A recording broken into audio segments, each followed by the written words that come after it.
Eternals के last episode में हमने देखा था कि एक आदमी जिसका नाम मार्क करी होता है, उसको अजीब व गरीब ख्यालात और सपने आ रहे होते हैं कि वो किसी और दुनिया से है, वो किसी और वक्त से है और उसके पास गजब की सुपर पावर्स हैं। लेकिन हम तभी देखते हैं कि उसके पास एक अननोन पर्सन आता है जिसका नाम एक हारिस होता है और वो बताता है कि तुम जो एक अलग ही चीज़ हो, एक इंसान नहीं हो और तुम तकरीबन 500 मिलियन ईयर से जिंदा हो और तुम एक इमोर्टल बीइंग हो। लेकिन मार्क को उसकी बातों में कोई विश्वास नहीं होता है और वो उससे आगे पीछे हो जाता है। एक हैरिस होता है, उसका असली नाम दरअसल अकारिस होता है और वो बेसिकली इटर्नल्स की रेस में से एक होता है। लेकिन हमें यहाँ पे ये बात पता चलती है कि किसी वजह से उसकी मेमोरीज जो है ब्लड्स हैं और इसी वजह से सारे इटर्नल्स जो है बिखरे पड़े हैं दुनिया के अंदर। लेकिन अकारिस जो है उन सारे इटर्नल्स को जमा करने में लगा हुआ है। लेकिन हम तभी देखते हैं कि दो लोग आते हैं और अकारिस के ऊपर बहुत बुरी तरीके से अटैक करते हैं और उसको मार देते हैं। लेकिन वो मरता तो नहीं है और वो उसी हॉस्पिटल में जाके पहुंच जाता है जहाँ पे मार्क करी होता है और वहाँ पे मार्क करी उसके पास आता है और उसको उसकी बातों पे कुछ विश्वास होना शुरू हो जाता है। तो वो उसकी स्टोरी सुनता है। तो बेसिकली यहाँ से जो है हम एक बहुत ज़बरदस्त फ्लैशबैक स्टोरी देखते हैं जिसमें इटर्नल्स का पूरा ओरिजिन होता है कि किस तरह से उनको सेलेस्टियल्स ने बनाया था और किस तरह सेलेस्टियल्स इतने मिलियन ईयर्स अगो अर्थ के ऊपर आए थे और उन्होंने इस अर्थ के ऊपर सीड डाला था लाइफ का। तो ये स्टोरी बहुत ज़्यादा ज़बरदस्त थी, आप चाहें तो पिछले एपिसोड में देख सकते हैं। लेकिन हम तभी देखते हैं कि वहाँ से वो जो दो लोग थे जिन्होंने पहले उसके ऊपर अटैक करा था वो दोबारा इस हॉस्पिटल में डॉक्टर्स बनकर आते हैं और इकारिस को बॉडी को यहाँ से ले जाते हैं। अब आगे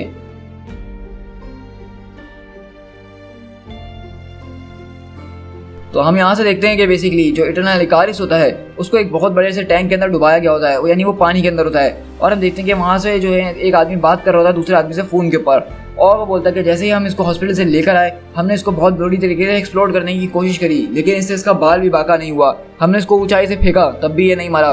तो वो दूसरा आदमी जो फ़ोन पर बोलता है कि तुम्हें शायद अब नए तरीके आजमाने की ज़रूरत है। तो बोलता है कि हाँ हमें पता है, इसलिए हमने जो है इसको सुबह से डुबा के रखा हुआ है। लेकिन मुझे लग रहा ऐसा रहा है कि इसको डुबाने से भी कोई फ़ायदा नहीं होने वाला क्योंकि इसकी बॉडी जो है बहुत अलग तरीके से काम कर रही है। इसने पानी के अंदर से भी सांस लेना शुरू कर दी है, तो मुझे नहीं लग रहा इससे भी इसको कोई फ़र्क पड़ने वाला है।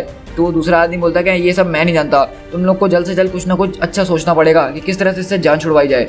मतलब हम बेसिकली यहाँ पे देख रहे हैं कि वो जो दो लोग हैं वो इकारिस से यहाँ पे जान ही नहीं छुड़ा पा रहे, मतलब उसको मार ही नहीं पा रहे हैं क्योंकि ये बेसिकली इटर्नल है और एक इटर्नल बहुत ही ज़्यादा पावरफुल होता है। आपको इस इशू के अंदर अंदाज़ा हो जाएगा कि एक इटर्नल कितना ज़्यादा स्ट्रॉन्ग होता है और उसको मारना तकरीबन इम्पॉसिबल सी बात है। तो वो आदमी बोलता है तो क्या मतलब तुम्हारा कुछ नया से, क्या तुम कह रहे हो कि मैं इसके ऊपर न्यूक्लियर ब्लास्ट कर दूँ? तुम्हें पता है ना कि मैं न्यूक्लियर अटैक्स नहीं करता हूँ, मेरे रिलीजन के अंदर नहीं है, मैं इन चीज़ों का नहीं मानता हूँ। अगर तुम कहते हो तो मैं इसको एक एसिड बात दिलवा सकता हूँ। तो बोलता है कि हाँ हो सकता है इसको ये एसिड बात दिलवा दो, उससे काम बन जाए। तो बोलता है कि या फिर हो सकता है कि हम इसको कंक्रीट के बीचों बीच एक सड़क के अंदर दफना दें। तो बोलता है कि इससे कुछ भी नहीं बिगड़ने वाला, वो कभी ना कभी उसकी आँख खुलेगी और वो एक सड़क के बीच में से निकलेगा तो वो और भी ज़्यादा हमारे लिए ख़तरनाक होगा। तो ये आदमी जो फ़ोन पर तो बोलता है कि हाँ मुझे पता है ये ख़तरनाक होगा लेकिन तुम लोगों के लिए, मेरे लिए नहीं, लेकिन हाँ मैं जानता हूँ तुम्हारी बात। और वो दूसरे आदमी को बोलता है कि चलो इसको बाहर निकालो, अब हमें इसको एसिड बात देनी होगी।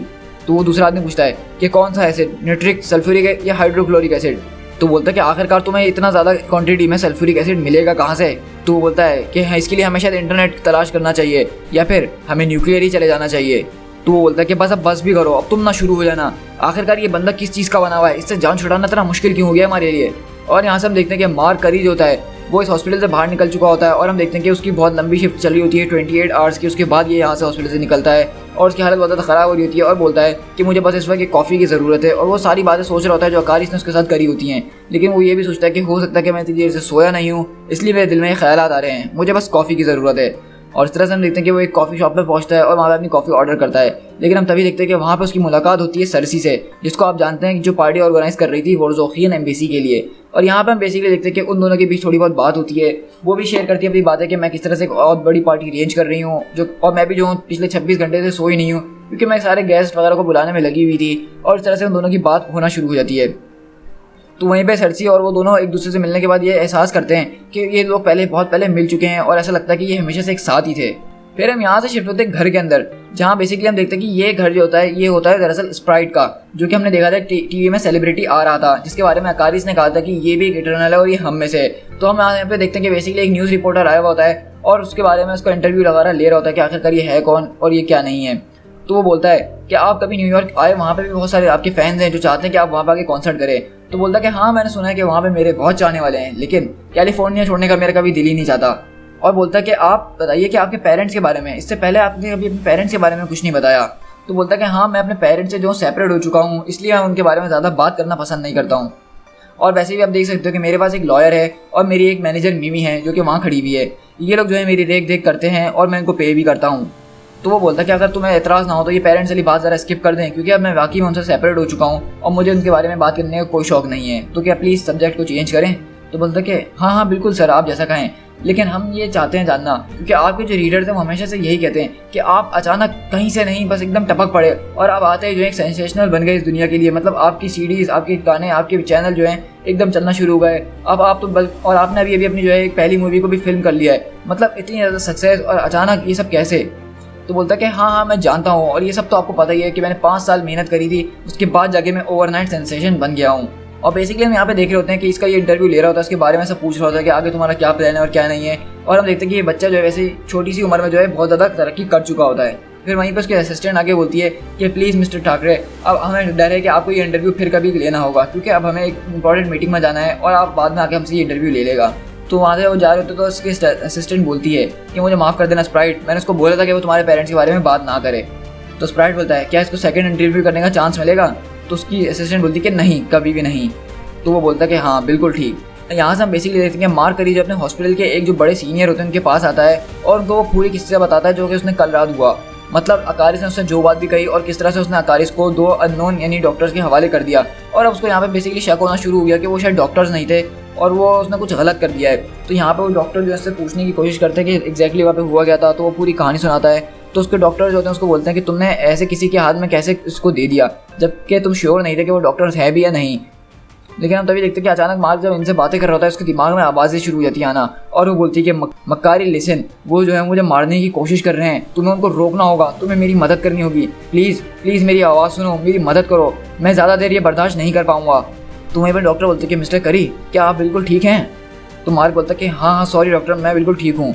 तो डॉक्टर बोलते हैं कि अब तुम्हें जो है सस्पेंड किया जा रहा है कुछ दिनों के लिए, और ताकि हम इस केस के ऊपर जांच कर सकें और तुमने जो गलती करी है उसको तुम दोबारा दोहराओ नहीं। और पुलिस डिपार्टमेंट में से कुछ लोग आए हैं जो कि तुमसे मिलना चाहते हैं और बात करना चाहते हैं इससे पहले कि तुम यहाँ से जाओ।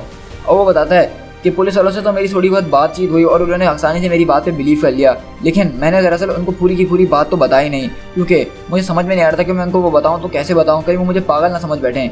लेकिन अब मुझे ऐसा लगने लगा है कि जो मैं ख्वाब देखा करता था, वो जो डिविएंट्स के बारे में होता था, वो जो स्पेस गॉड्स के बारे में होता था, उसमें कहीं ना कहीं हकीकत ज़रूर है। और मुझे लगता है कि शायद वो कहीं ना कहीं मेरी ज़िंदगी है, लेकिन मैं फिर भी ऐसा सोचना नहीं चाहता हूँ। मैं नहीं सोचना चाहता हूँ कि मेरे दिमाग के जो अंदर आवाज़ें आ रही हैं वो बिल्कुल सच हैं, क्योंकि वो सब बहुत अजीब होगा। तो वहाँ पे हम देखते हैं कि वो जो 2 आदमी होते हैं वो मुस्तकिल अकारिस के ऊपर टॉर्चर कर रहे होते हैं। मतलब उन्होंने एसिड के अंदर भी उसको डाल दिया होता है, लेकिन अकारिस का जो है एक बाल भी नहीं जला होता। और बोलता है कि मेरी थ्योरी ये है, अगर मैं गलत हूँ तो मुझे रोकना, लेकिन मुझे लगता है कि इसकी स्किन के चारों तरफ एक बहुत ही हल्की सी प्रोटेक्टिव एनर्जी फील्ड है जो कि फ़ौरन रिएक्टिव हो जाती है जब भी इसके ऊपर कोई हम प्रेशर, हीट या सडन फोर्स डालें। इसके इंटरनल ऑर्गन जो हैं वो इस तरह से बने हुए हैं कि वो किसी भी किस्म की हीट या प्रेशर के ऊपर जब आते हैं तो वो खुद ब खुद अलग तरह से लिक्विफाइड हो जाते हैं। और ऐसा लग रहा है कि इसके ऑर्गन बेसिकली इसको हमेशा बचाने की कोशिश कर रहे हैं। हमने इसके ऊपर एसिड भी आजमा लिया और कार क्रशर भी आजमा लिया, लेकिन इससे भी इसका कुछ नहीं बिगड़ा। और बोलता है कि अब हमारे पास शायद सिर्फ एक ही रास्ता रह गया है कि हमारे पास जो साइक्लोट्रॉन है हम उसके ऊपर इसकी बॉडी को लटकाएंगे और ब्लास्ट कर देंगे।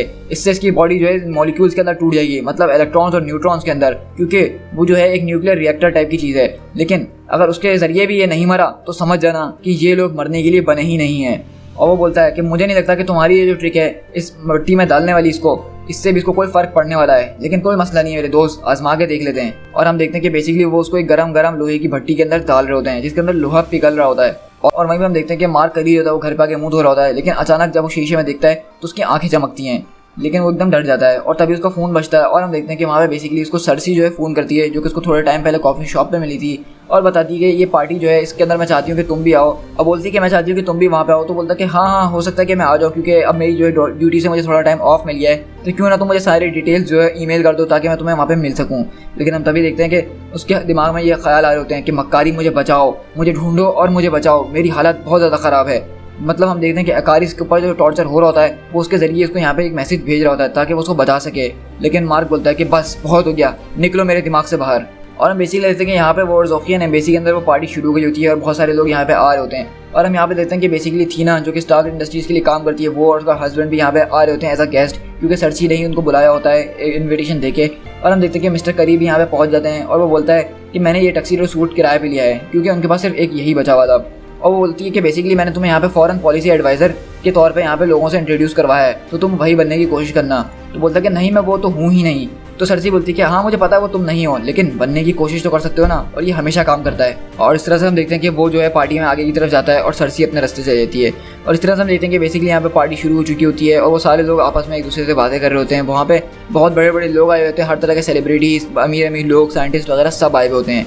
लेकिन हमें बात यहाँ पे पता चलती है कि यहाँ पे जो प्राइम मिनिस्टर ड्रू होता है, और यहाँ पे हम देखते हैं उनका प्लान अलग ही तरीके का होता है। और ड्रू पूछता है कि सारे साइंटिस्ट यहाँ पे आ चुके हैं, तो बोलता है कि हाँ, तो बोलता है कि नहीं, अभी तक सारे साइंटिस्ट तो आए नहीं, लेकिन वो जो गोल्डन ड्रेस के अंदर खड़ी है वो है डॉक्टर इथीना इलियट। तो ड्रू बोलता है कि एक्सीलेंट, ये पार्टी तो अभी से अपने पैसे वसूल करवा चुकी है। और हम देखते हैं कि ड्रूक जो है किसी से बात करता है टेलीफोन पे, और वो बोलते हैं कि वी आर इन पोजीशन, और बोलता है कि एक हेलीकॉप्टर को ठीक 9 o'clock के ऊपर लैंड करवाना, जैसे ही मेरी स्पीच खत्म होगी वो तुम्हारा क्लू होगा कि तुम्हें कब बाहर आना है। तुम्हारे पास सिर्फ 5 मिनट होंगे कि सारे कैप्टिव्स को लो और यहाँ से निकलो, और एक यहाँ पे हॉस्टेज सिचुएशन क्रिएट कर देना, जिसके जरिए मैं जो होऊंगा उस हेलीकॉप्टर के अंदर बैठूंगा और यहाँ से टेक ऑफ करके निकल जाऊंगा। क्या तुमने चूज़ कर लिया है कि कौन कौन से गार्ड हमारे साथ चलने वाले हैं और कौन कौन से यहीं रहने वाले हैं? तो बोलता है कि हाँ, वो रशियंस होंगे, क्योंकि उनको ऐसा लगता है कि वो एक रशियन सीक्रेट सर्विस के लिए काम कर रहे हैं, वो यहाँ पे मारे जाने वाले हैं। तो ड्रूक बोलता है कि बहुत बढ़िया प्लान, जैसा सोचा है वैसा ही होना चाहिए। और हम बेसिकली देखते हैं यहाँ पे थीना का जो हस्बैंड होता है वो सरसी से आके पूछता है कि एक्सक्यूज मी मिस, क्या आप बता सकते हैं कि यहाँ पे रेस्ट रूम कहाँ है? तो वो बोलती है कि हाँ, आप बिल्कुल सीधा जाइए और वहाँ से लेफ्ट लीजिएगा।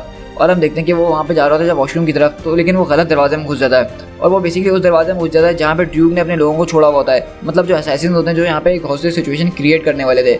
और हम देखते हैं कि जब वो वहाँ पे घुसता है तो वो जो है सोल्जर्स डर के मारे उसको वहाँ पे शॉट कर देते हैं, मतलब वहाँ पे उसको मार देते हैं गोलियों से। और वो लोग आपस में ये डिस्कस कर रहे होते हैं कि आखिरकार तुमने ये क्या कर दिया, अब गोलियों की आवाज़ सुन के सब यहाँ पे आ जाएंगे। लेकिन वहाँ पे सरसी जो इस पार्टी के ऊपर आती है और बोलती है कि हाँ, ऐसा लग रहा है कि जल्दी किसी ने फायरवर्क्स का इंतजाम कर लिया है, लेकिन इतनी जल्दी जाने की आप लोगों को ज़रूरत नहीं है। हाय एवरीवन, दिस इज सरसी, और आप मुझे फाइंड कर सकते हैं parties@sarsi.com पे। और मुझे पूरी उम्मीद है कि आपको पार्टी बहुत ज़्यादा पसंद आ रही होगी। तो मैं आपको आपके होस्ट से इंट्रोड्यूस करवाना चाहूँगी जिन्होंने आज पार्टी ऑर्गेनाइज करी आप लोगों के लिए, जो कि वुर्ज़ोकियन डिप्टी प्राइम मिनिस्टर हैं इवान ड्रूक, और उनके साथ उनके वुर्ज़ोकियन एम्बेसडर डैनी लेफ्ट। लेकिन हम तभी देखते हैं कि वहाँ से वो जो गार्ड्स होते हैं, वो जो सोल्जर्स होते हैं, वो यहाँ पे आ जाते हैं और वो एक हॉस्टेज सिचुएशन क्रिएट करना शुरू कर देते हैं, और सबको बोलते हैं कि अपने अपने सेलफोन्स और अपने अपने वेपन जो है ज़मीन के ऊपर रख दो और कोई हिलने की कोशिश नहीं करना, वरना सब के सब मारे जाएंगे।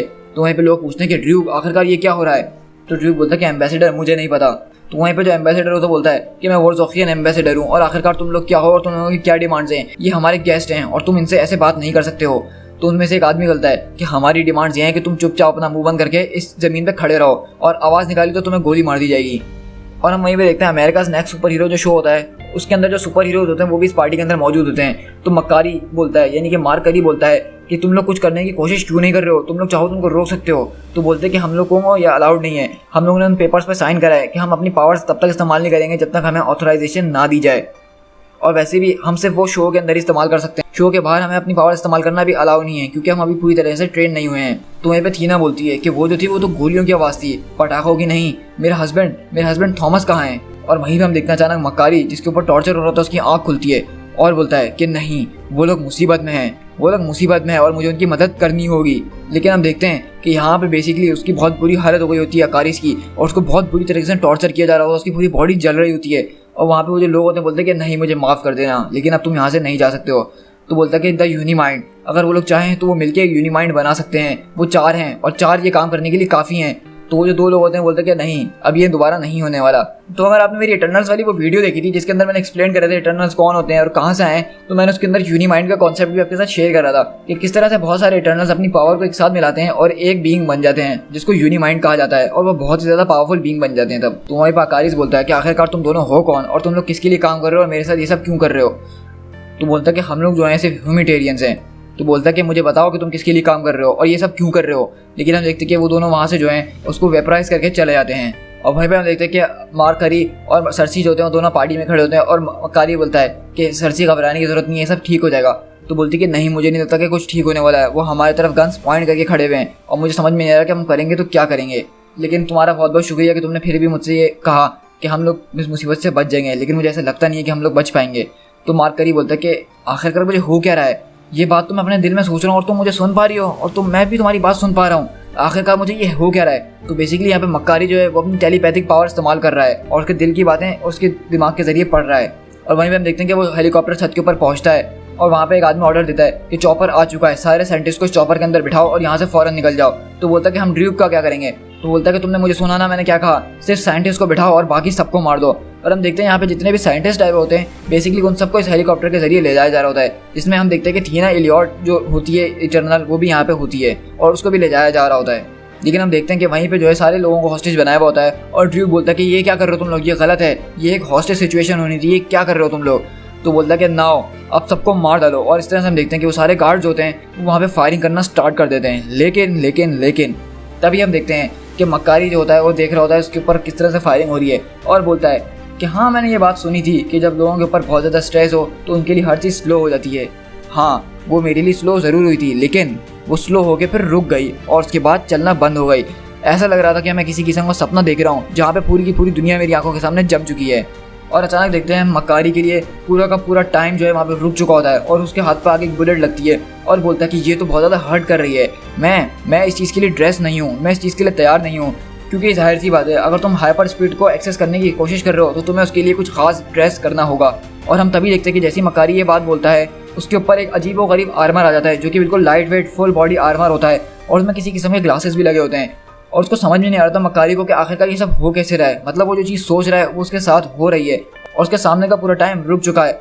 बस अब बहुत हो गया, अब लगता है कि ये सच में हो रहा है, मैं जो हूँ हाइपर स्पीड से मूव करना शुरू हो चुका हूँ। और हम देखते हैं कि बेसिकली मक्कारी वहाँ पर सोचना शुरू करता है और बोलता है कि मुझे जल्द से जल्द इन लोगों को यहाँ से ले जाना होगा, लेकिन अगर मैं इस स्पीड के साथ इन लोगों को मूव करने की कोशिश करी तो इनमें से बहुत सारे लोग मर भी सकते हैं और इंजर्ड भी हो सकते हैं और मैं इतनी जल्दी सारी बुलेट्स को पिक नहीं कर सकता हूँ क्योंकि इनके अंदर बहुत ज़बरदस्त काइनेटिक एनर्जी होगी, इसको कहीं ना कहीं तो जाना होगा ही ना। लेकिन मुझे कुछ ना कुछ सोचना पड़ेगा और हाँ मुझे जल्द से जल्द सोचना पड़ेगा। और हम यहाँ पे दूसरा नज़ारा देखते हैं जहाँ पे सारे साइंटिस्ट को हेलीकॉप्टर में बिठाया जा रहा होता है और वो एक आदमी उनको ऑर्डर देता है कि बस बहुत हो गया, अब उन सबको मार डालो। और हम नीचे देख रहे होते हैं कि वहाँ पे सारा टाइम रुक चुका होता है जहाँ पे सर्सी, थीना और मक्कारी इन तीनों को दिखाया जा रहा होता है क्योंकि बेसिकली इस पार्टी के अंदर ये तीनों इटर्नल्स होते हैं। और मक्कारी अपने दिल में यही सोच रहा होता है कि ये बहुत जल्दी है, डैम इट, ये बहुत जल्दी हो रहा है, मुझे समझ में नहीं आ रहा। To be continued.